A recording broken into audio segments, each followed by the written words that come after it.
they invaded peaceful nations. This is a criminal regime. Slaughtered innocent people. They're performing murder and terrible crimes, but at the same time trying to make it look as though it's correct. Committed genocide. He likened the Jews to a virus. But how did Adolf Hitler and his small band of criminal conspirators persuade the German people to follow him on this horrific path? He's clearly insane. His mouth would foam with rage, as he's like a sort of a rabid dog. This series offers a unique perspective on the Third Reich. It shows how Hitler and his inner circle created an illusion of justice and legality, while behind the scenes, they subverted democracy and planned a monstrous secret conspiracy based on a warped ideology and phony science.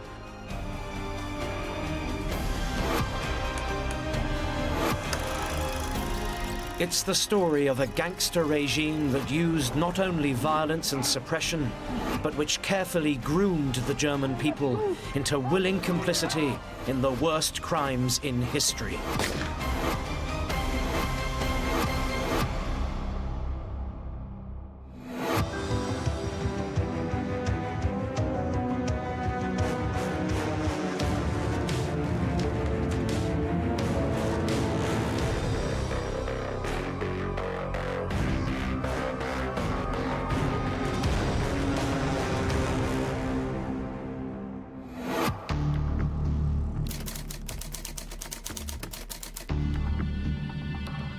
The story of the rise of the Nazi Party begins in the final days of World War I. A young soldier called Adolf Hitler is in hospital. He has been blinded in a mustard gas attack and is recovering from his wounds. With mustard gas, you'd get irritation of the eyes, there would be blisters coming out over your body, you'd suffer from nausea, you'd be vomiting. He had burning eyes, as he described it, like burning coals in his head.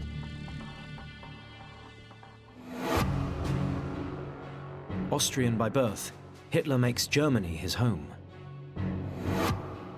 He feels such a love for this country that he celebrates in his adopted town of Munich when Germany declares war in 1914. He signs up for the army. And he serves his emperor and his country, running messages under fire at the front line. He's brave and wins the Iron Cross First Class and Second Class. But he's also distant.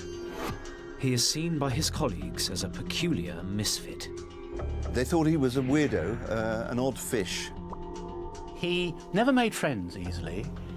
He wasn't a sociable person. He never had been, he never becomes one. He was like sort of somebody who was a loner. People thought he was a bit strange and a bit odd. He is compulsive in his cleanliness. With an aversion to smoking, drinking, and women, his comrades call him the White Crow and the Woman Hater. They found him unwilling to engage in the normal social activities that soldiers do.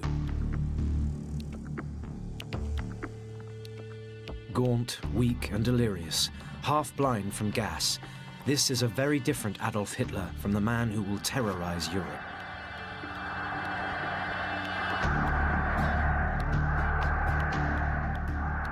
This is Hitler at his lowest ebb. Then, as he lies recuperating, there comes news that would shape his life forever. One day in November, a priest comes into the ward, and the priest says to them, "The war is over, we've lost, we're going home." World War I is over. Germany has surrendered. Germany somehow had lost it without the French or the British ever being on German soil. Hitler is utterly distraught. The idea that you've suddenly been told that you've lost this war, and it seems to have come completely out of the blue, is of course going to make you absolutely berserk. And Hitler, as we know, was always the type of man who would go berserk at the slightest opportunity. The painful question for Hitler is, how could he have been betrayed like this? Who could be responsible for this outrage? Crippled by despair, in his own words, he is plunged once again into blindness. He would later state, I buried my burning head in the covers and pillows. He said he cried more than he'd even cried on the day his mother died. In his delirious state, the culprits swirl through his mind. He starts to blame those he sees as responsible. The Jews, the communists, the left-wing politicians back home who had meekly surrendered, even though the German army that Hitler had fought in was undefeated. He later says, I felt intense hatred for the people who had done this to us. And the most convenient theory to subscribe to was this idea that people like him had been stabbed in the back. He had been defeated, not through failure of military arms, but by the stab in the back, by effete politicians and corrupt Jewish bankers and financiers betraying the German people, betraying the great German army. Hitler later wrote about how this moment transformed him forever.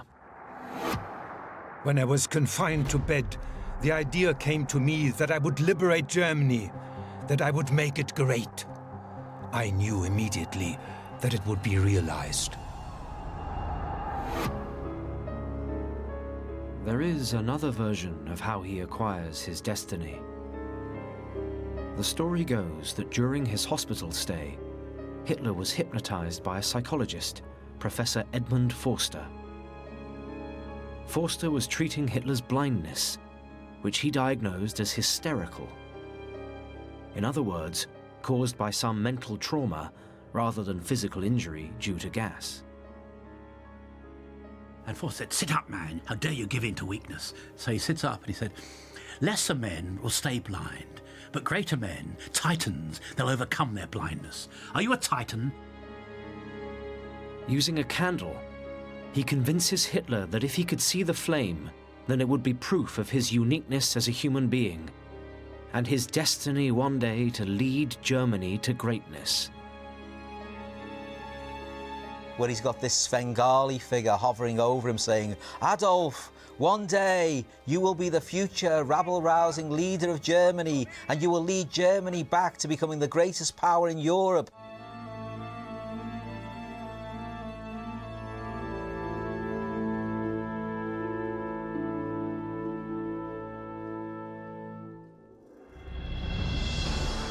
It works. Hitler sees the flame and his sight quickly returns. Something has been awakened in Adolf Hitler. He was thinking, actually, yes, you know what, maybe I am that type of man. Although contended by some, this encounter goes a little way to explain Hitler's conviction that he will go from a simple corporal to a great leader.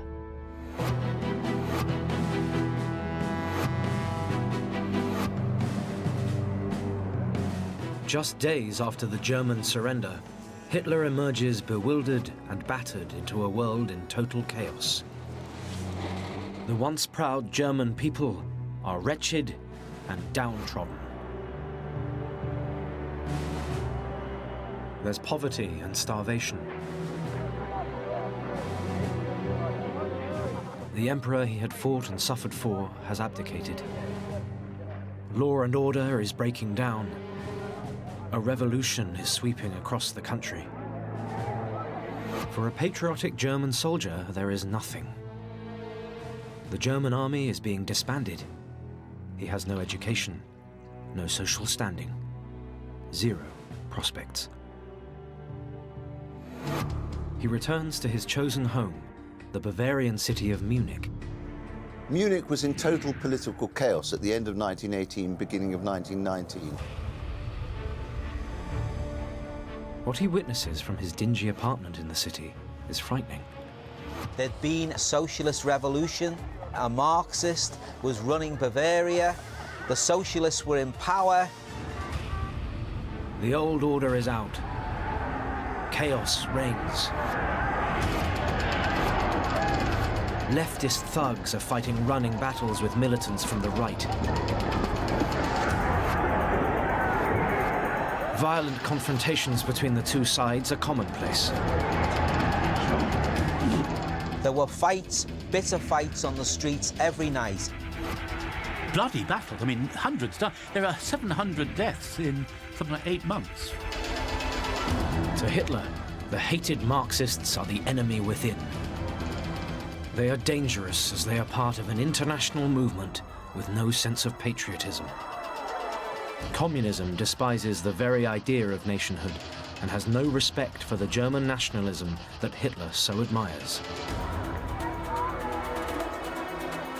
Then comes something that makes a bad situation even worse. A spark that risks igniting it all in the summer of 1919. Discover the past with exclusive military history documentaries and ad-free podcasts presented by world-renowned historians, all on History Hit. Watch them on your smart TV or on the go with your mobile device. Download the app now to watch everything, from the gripping story of the Band of Brothers to Operation Barbarossa and D-Day. Immerse yourself in the dramatic stories of this remarkable era by signing up via the link in the description.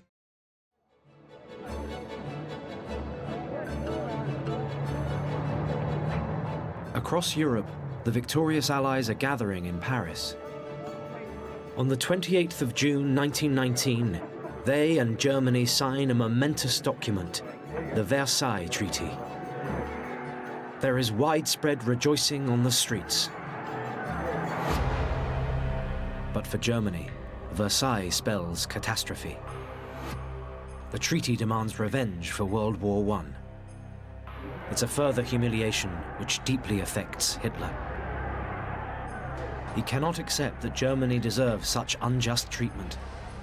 Nobody could have believed that Germany would receive such a harsh settlement in the Treaty of Versailles. Germany is ordered to pay a huge 226 billion gold marks penalty for starting the war. It's the equivalent of $860 billion in today's money. That sum is made even harder to stomach by a massive reduction of territory. 13% of Germany's territory is lost. 6 million Germans lose their citizenship and are forced to become part of new countries like Czechoslovakia and Poland. 1/5 of German industry is taken over by the Allies. And here they were being truncated, being damaged, and being deprived of a large section of the population. So that, added to the shame of defeat, meant that Germany, the people themselves, individually felt a very deep sense of pain. Hitler's anger grows. The former star of Europe and rising industrial powerhouse has been crippled.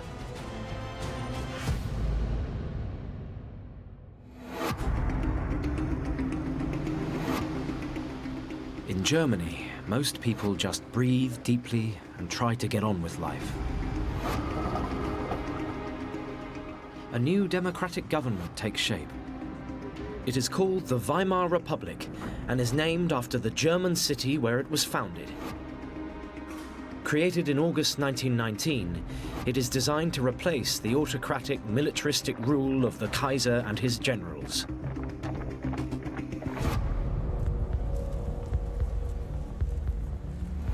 Hitler regards the Weimar Republic as an abomination.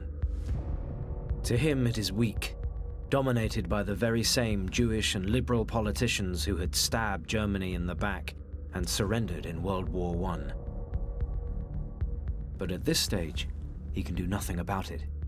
He has no connections with politics at all. Then an unlikely job offer comes along. The one body that's going to give Hitler any chance of employment is the army, in which he's still technically serving. And one day he's approached by a man called Karl Mayer, who is the officer in charge of the kind of Bavarian army's information department. Mayer sees something in Hitler. He gives him the job of spying on the numerous new political parties that meet in the city's beer halls and cellars. Beer halls are an essential part of southern German political activity. These beer halls would become political forums. Nationalists would go round them and give speeches. So would socialists. Mayer sends him to observe a fringe right-wing group, the grandly named German Workers' Party. This was basically two blokes and a ferret. It was amateur hour. It was yet another one of these very small, noxious, febrile, anti-Semitic, angry groups of men meeting in beer halls and venting their spleen. At that time, it was nothing special.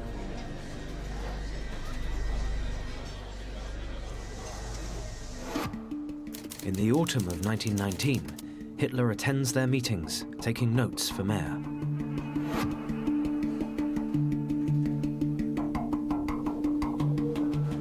What he hears begins to inspire him. But it just so happened on that night, something snapped, something spoke to him. He likes the party's communist-bashing rhetoric, and the hatred of the Jews, and the socialists. And rather than simply observe and report back, he then joins in. He is quickly noticed by the party leader, Anton Drexler. Drexler said, "What's your name?" And he said, "My name's Adolf Hitler." He said, "Would you be interested in joining this party?" Adolf Hitler's journey into politics has begun. Quickly, he is made propaganda chief. He begins to dominate the small leadership committee of 7 that meet. And within a very short time, people like Anton Drexler realise this is the man. We can't do without him. This is the man who's going to carry us forward. It was very much about Hitler seizing the moment in those Munich beer halls, jumping onto tables and giving impassioned, impromptu speeches which carried people along. So he dominates in a way that his colleagues in the war would have been astounded at. The leadership he shows, the skill, the ability to steer things his way, remarkable.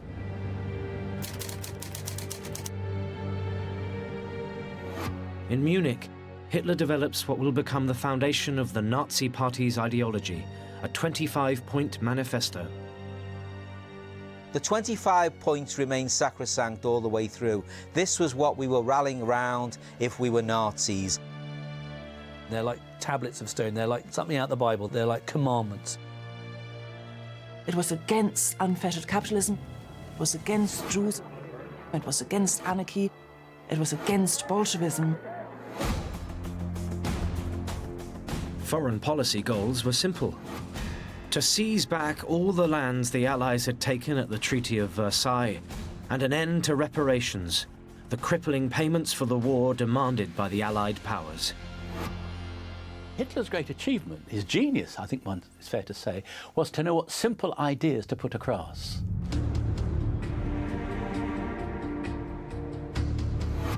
Alongside his new manifesto, he gave the party a new name and a new emblem.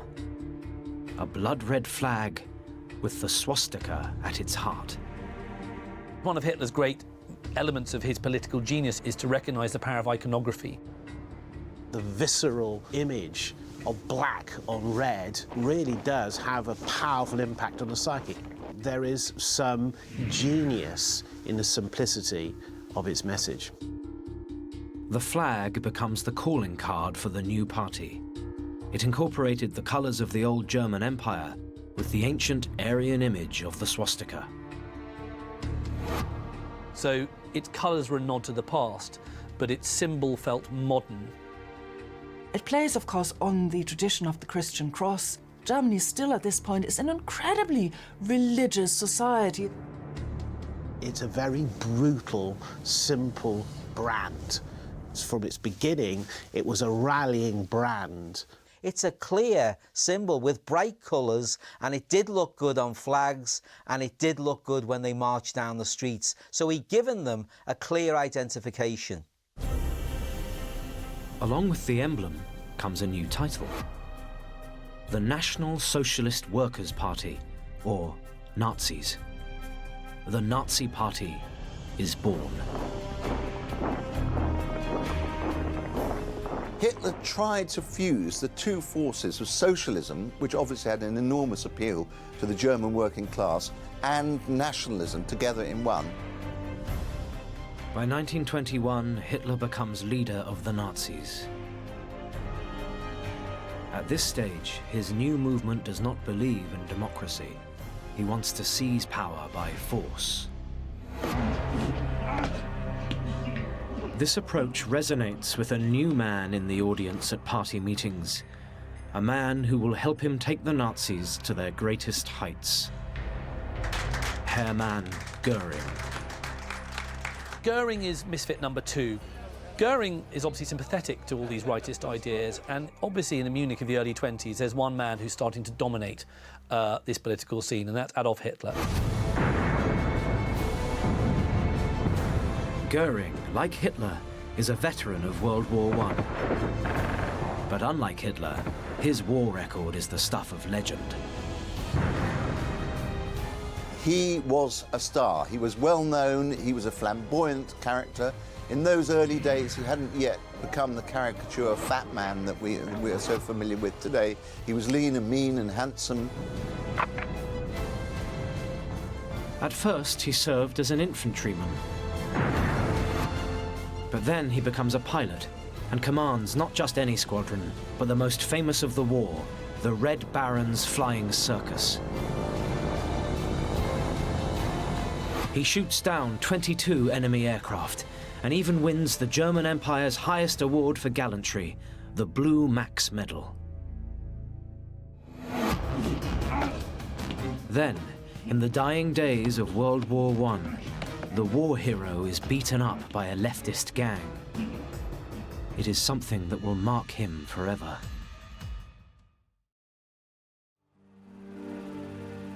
The humiliation gets worse after the war. He is unemployed, spending his days hunting for a job. Like Hitler, he becomes appalled at the state Germany now finds itself in. The former air ace is eventually forced to make a living on the road as a comedy stunt pilot, performing aerobatics. And then one Monday night, he turns up and sees Hitler talk, and Goring's just blown away. And he says, finally, I've come across someone who's got a clear and definite aim. And suddenly it's this kind of moment of epiphany for Goring. This is the man. A day after first seeing Hitler talk, the two men who will become the most powerful Nazis in history meet. Hitler signs Goring up straight away, recruiting him into the party. When Hitler and Goring met, there was a really good fit. What Goring represented to Hitler was a kind of war hero he had always been looking for. As for Goring, he doesn't buy into all Hitler's policies, but he is seduced by the prospect of power.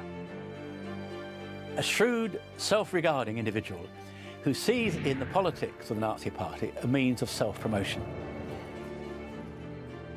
Together, they start to bring the fledgling Nazi Party out of the shadows and into public life. Hitler starts to move into the open, but on a very small scale. He refines his oratory skills in the beer cellars and halls of Munich. Hitler emerges very, very quickly. He basically knows how to whip up a crowd, he can read a crowd, he's very sensitive to the mood of crowds. He knows when to be quiet, he knows when to be loud, he knows how to manipulate, he knows what the crowd wants to hear. He gives them what they want. But rabble-rousing is not the only way he will get his message across. In December 1920, he buys a weekly paper, the Völkischer Beobachter.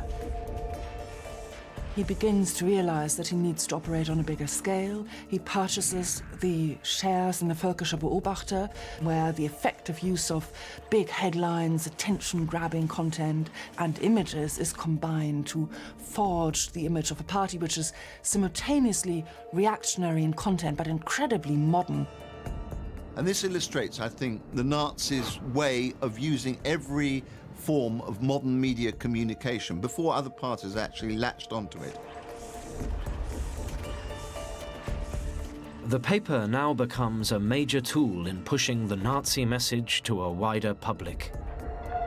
Circulation rises from 8,000 to 25,000 readers.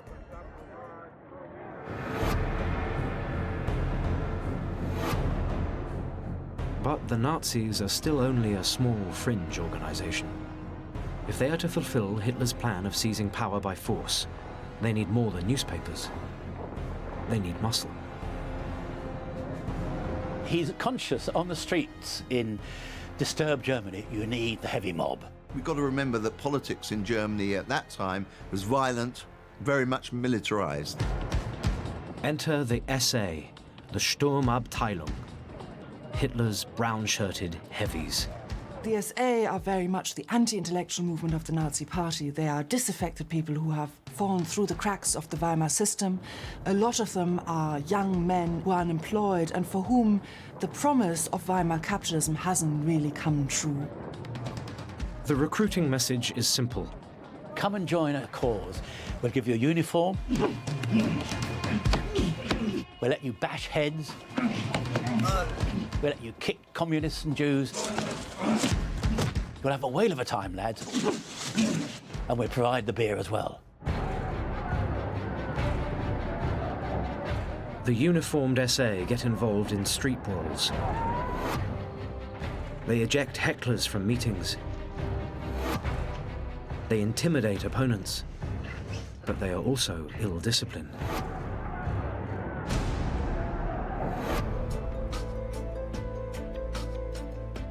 Now Hitler has the perfect role for his trusted ally, Hermann Goring. In 1923, he is put in charge of the SA. The former war hero soon knocks the brown shirts into shape. Hitler would later state, I gave him a disheveled rabble. In a very short time, he had organized a division of 11,000 men.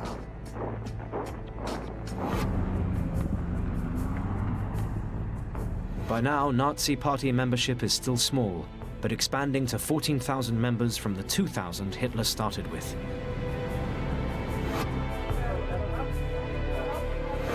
For the first time, there are offices outside Munich as the party expands its base. Then member number 14,303 signs up, Heinrich Himmler, who joins the party in the summer of 1923. Himmler is an altogether less impressive character than Goring and Hitler. He presents himself as a heroic figure, a dashing fencer and officer cadet. But in truth, he is anything but. He is a former chicken farmer who studies agronomy at Munich University. His hobbies include diary writing and stamp collecting.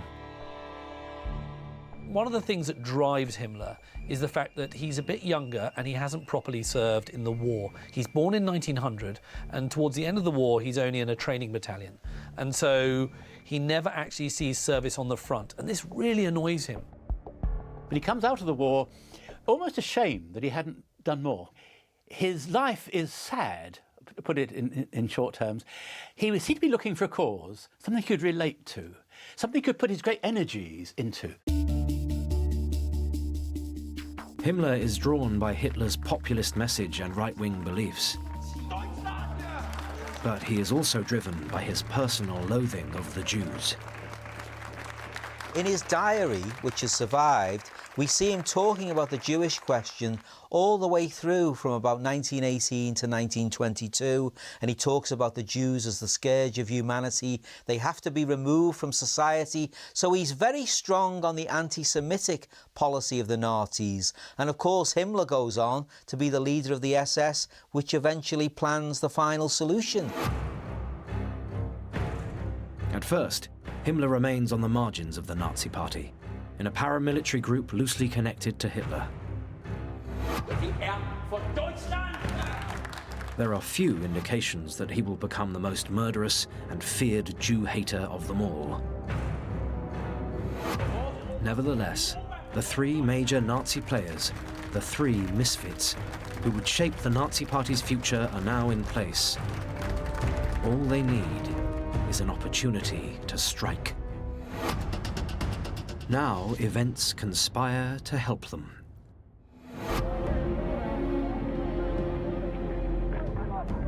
Germany plunges into economic disaster. Hyperinflation is gripping the economy. Grotesque mismanagement of the nation's finances means that a loaf of bread rises from 165 marks to over 1 billion in the space of 10 months. For ordinary Germans on fixed wages, that's an unimaginable increase. It is the workers who suffer most. He can buy less, his wife in the shops can buy less, his children have less. So for the working class, it was a deeply disillusioning time. A pound of meat rises to 9 billion marks, a beer to 52 billion. The middle classes were also affected. Those who had been carefully saving for a secure future saw their hopes ruined. The tragedy for the middle class was that most of them had invested, were still investing, in pensions, and they found that these were almost wiped out within 2 or 3 days, given the pace of inflation. So the stability the middle class buy into through their pensions and their income and their investments, that was shattered. So the middle class feel their moorings of their lives are being taken away from them. Once more, unrest returns to Germany's streets. For the Weimar government, it's a disaster. Germany defaults on its reparations payments to the Allies. In lieu of payment, French and Belgian troops seize the only asset Germany has. They occupy the Ruhr, the industrial heartland of the country. The Ruhr was the main centre of industrial activity in post-war Germany. And for that to be occupied by the French was a shattering blow. They actually took away the basis of their economy for that period. Foreign troops' boots are on German sovereign territory. There's nothing worse for a proud people than to be occupied. It reminded them of just how vulnerable they were to the vindictiveness of the Allies. These allies are determined to hold back the German economy. They're taking our money. They want total humiliation from the German people. So this was a rallying call, if you like, for nationalism.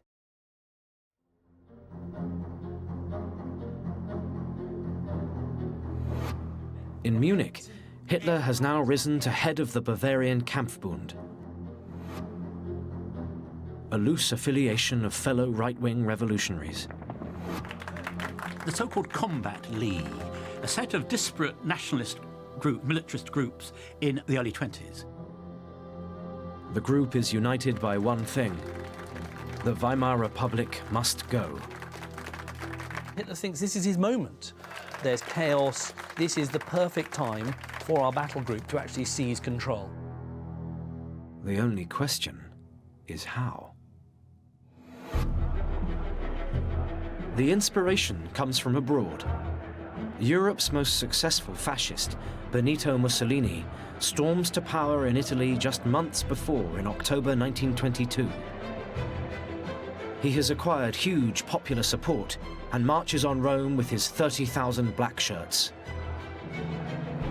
Mussolini gets this band of fascist supporters. They then march through the streets, they go to the palace of the king, and then Mussolini takes power. So this is a very romantic notion of how you can overthrow a major government and take power. Mussolini and Hitler had many parallels. Like Hitler, he was a former soldier. He had also been wounded. Like Hitler, Mussolini, a former journalist, understands the power of the press. And while Mussolini has his black shirts, Hitler has his brown shirts. Hitler hears about this and he thinks, this sounds like a good idea. We could do this here. We could take power in Munich and then march to Berlin. And as we go to Berlin, we can get all the people who want to get rid of the old democratic government and overthrow it. That's the idea. So the plot starts to hatch. It hatches in little secretive meetings and dinners.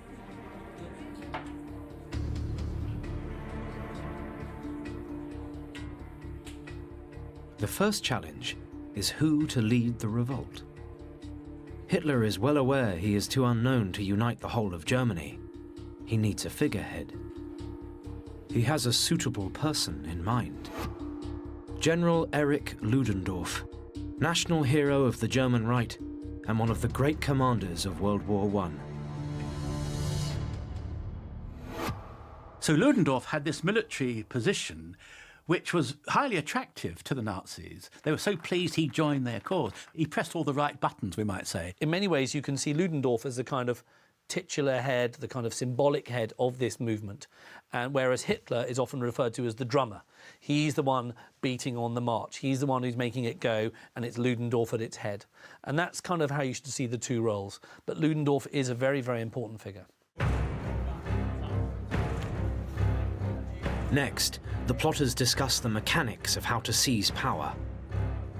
The aim is to challenge the Bavarian government in Munich as the first step towards challenging the government of Germany overall.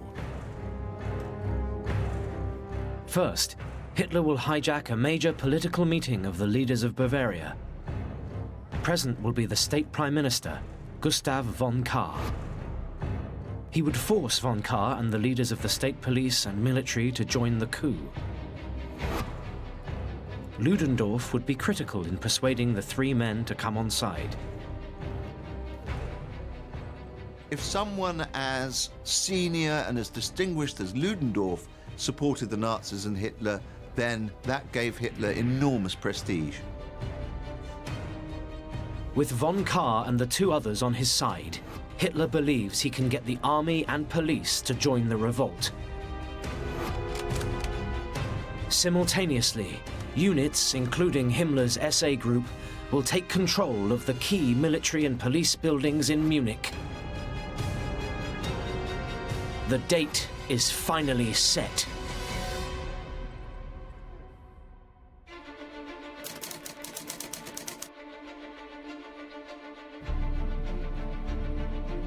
Hitler makes his way to a public meeting at Munich's massive Bürgerbraukeller. It starts on the evening of the 8th of November at around 8:15 when Hitler turns up in a red Mercedes at the Bürgerbraukeller in Munich. Inside, Gustav von Kahr is addressing the crowd. With him are the two chiefs of the Bavarian police and army. So all the three triumvirate men who were running Bavaria at that time were in this one beer hall at the same time. He decided to go to the Bürgerbraukeller and to seize the initiative at the meeting and to pin von Kahr down and the triumvirate to backing the revolution. All across Munich, SA activists get the call to don their uniforms and head to assembly points around the city to be issued with rifles. Soon, SA men armed with rifles and steel helmets arrive at the beer hall by truck. Together with 600 SA men, Hitler storms the 3,000-strong meeting. Hitler is very theatrical. He then marches up to the stage with a pistol in his hand. He declares, The national revolution has broken out!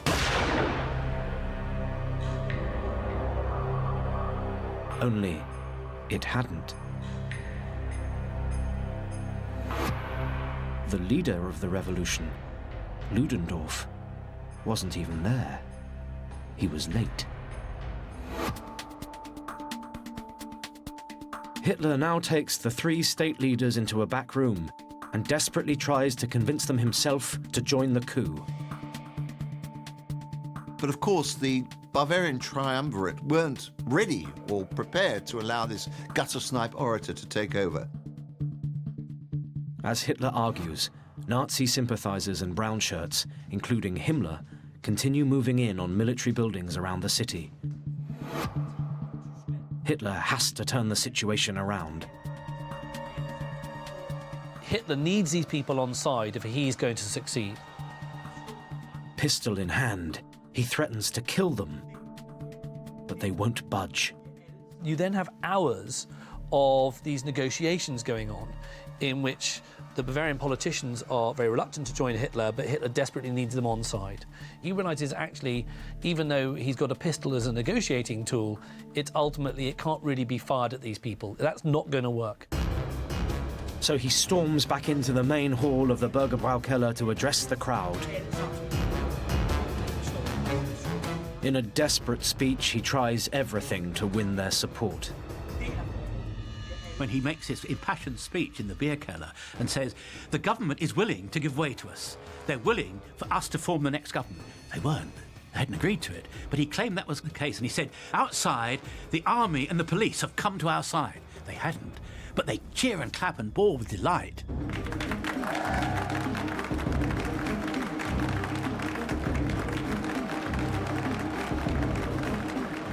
Finally, Ludendorff arrives.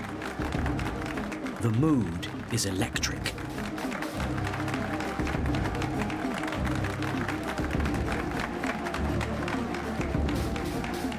With Ludendorff in the room, the three leaders of Bavaria agree to join the coup. Eventually, after quite a lot of dithering and toing and froing, they agree. Meanwhile, across Munich, SA units, including Himmler's outfit, have set up barricades and surrounded the army and police buildings.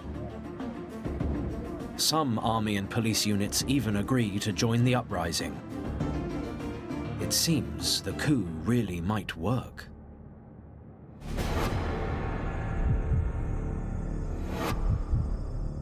But at other army barracks, soldiers refuse to side with the Nazis. With the coup in the balance, everything depends on what Adolf Hitler does next.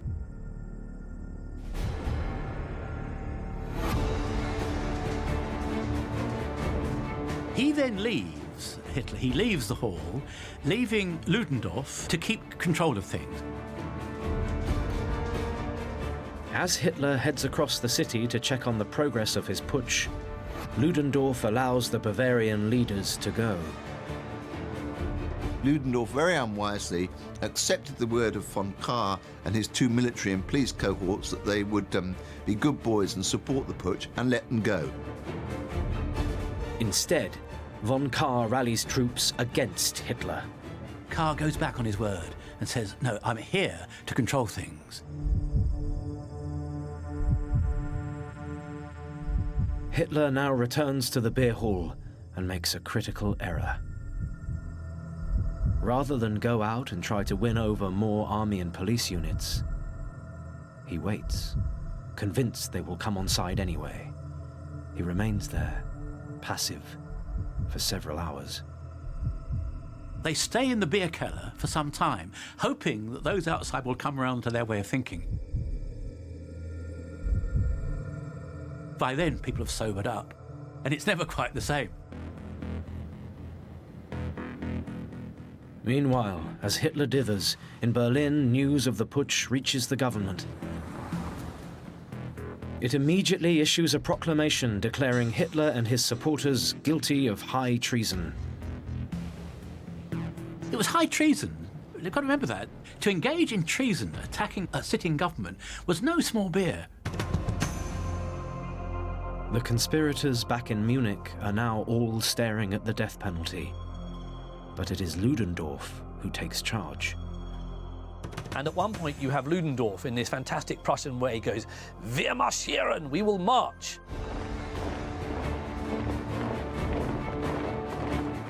Finally, with 2,000 men, including Ludendorff and Goring at his side, the Nazis march on central Munich. But the authorities are waiting for them and have prepared defenses. It is the moment of truth.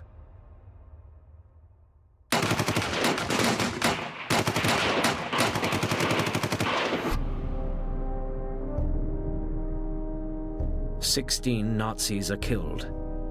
Goring is among the wounded." In later years, the official Nazi account would tell a very heroic version of these events.